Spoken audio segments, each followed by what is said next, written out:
Assalamualaikum warahmatullahi wabarakatuh, Bang Jen di sini. Di video kali ini saya akan membagikan tutorial cara mengubah bahasa Inggris menjadi bahasa Indonesia di HP Vivo Y02T. Seperti yang terlihat di HP Vivo Y02T saya, untuk saat ini saya menggunakan bahasa Inggris. Kemudian bagaimana cara untuk mengubah bahasa Inggris menjadi bahasa Indonesia di HP Vivo Y02T? Tanpa berlama-lama langsung saja kita ke tutorialnya. Untuk mengubah bahasa Inggris menjadi bahasa Indonesia di HP Vivo Y02T, pertama kita masuk ke pengaturan atau setting di sini dalam bahasa Inggris. Kita ketuk saja settings. Setelah kita berada di settings, kita scroll dan temukan pilihan sistem.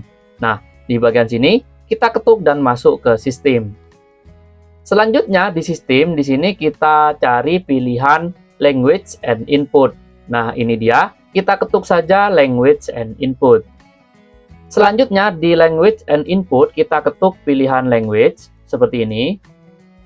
Kemudian untuk mengubah menjadi bahasa Indonesia, di pilihan bahasa Indonesia sini kita ketuk garis 2, kemudian kita seret ke atas seperti ini teman-teman.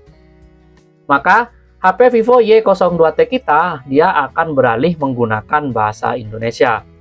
Oke teman-teman, demikian tutorial cara mengubah bahasa Inggris menjadi bahasa Indonesia di HP Vivo Y02T.